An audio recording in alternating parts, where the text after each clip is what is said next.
C'est l'histoire d'un homme qui s'est trouvé au mauvais endroit, au mauvais moment. Il était ingénieur, il était haïtien, il était noir. Il s'appelait Joseph Laroche. Haiti chérie says Haiti is my beloved land. Oh, I never knew that I'd have to leave you to understand. Joseph Laroche est né en 1886, ici, au Cap-Haïtien, une ville au nord d'Haïti. Issu d'une famille bourgeoise, il est élevé par sa mère, une riche commerçante. Détail insolite, son grand-père était le bottier du roi Christophe, qui a marqué l'histoire de ce pays. Beauvais, tes plages sans la mer, sans le sable, ta beauté indéfinissable. Tu m'as conquis et tu me plais. En 1901, Joseph Laroche a 15 ans. Il est envoyé en France pour finir sa scolarité. Il débarque ici, à Beauvais, à l'Institution du Saint-Esprit, un pensionnat religieux. L'école a été détruite pendant la Seconde Guerre mondiale et reconstruite à cet endroit avec le même nom.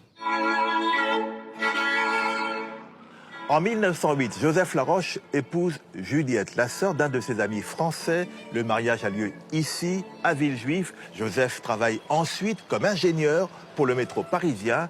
Il réalise le tracé de la ligne qui va de la porte de la Chapelle à la porte de Versailles. Je suis le poinçonneur des lilas, le gars qu'on croise et qu'on ne regarde pas. Parfois je rêve, je divague, je vois des vagues. Et dans la brume au bout du quai, je vois un bateau qui vient me chercher. Et après avoir travaillé dans le métro parisien, son contrat se termine. Alors il fait des petits boulots, mais c'est difficile à cause du racisme ambiant. Du coup, il décide de rentrer chez lui en Haïti avec sa famille.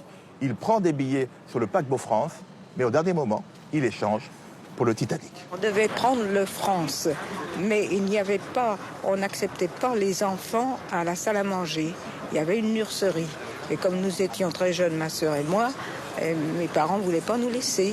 C'est pourquoi on a pris le Titanic.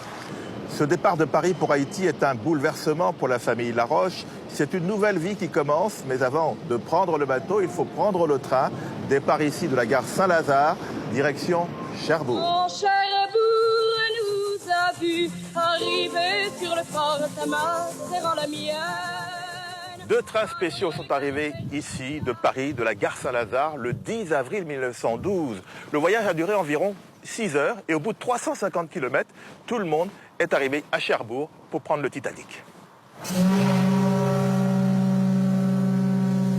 Dans la nuit du 14 au 15 avril 1912, c'est le drame. Le Titanic heurte un iceberg. 1496 passagers périssent. Joseph Laroche en fait partie. Mais sa femme et ses deux filles sont sauvées. Oui, parce que c'était les femmes et les enfants que l'on sauvait d'abord. Et on a été dans un canot où on a passé la nuit jusqu'à ce que le Carpathia vienne nous sauver.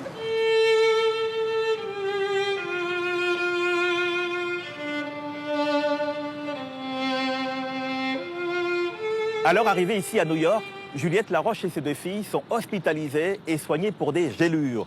Désemparées, sans rien, sans le sou, elles sont prises en charge par une généreuse donatrice américaine avant de rentrer en France au terme d'une douloureuse escale qui aura duré 3 semaines. Que serais-je sans toi qui vins à ma rencontre?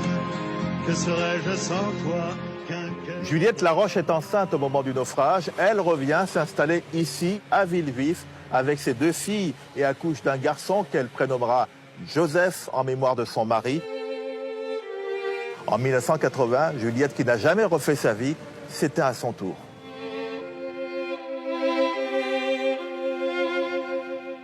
En dehors de l'Association française du Titanic qui le mentionne, Joseph Laroche est complètement oublié.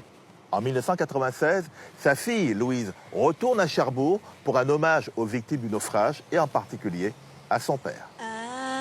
Haïti, pays soleil, Haïti, belle merveille, Haïti, où pas des feuilles, Haïti, 42.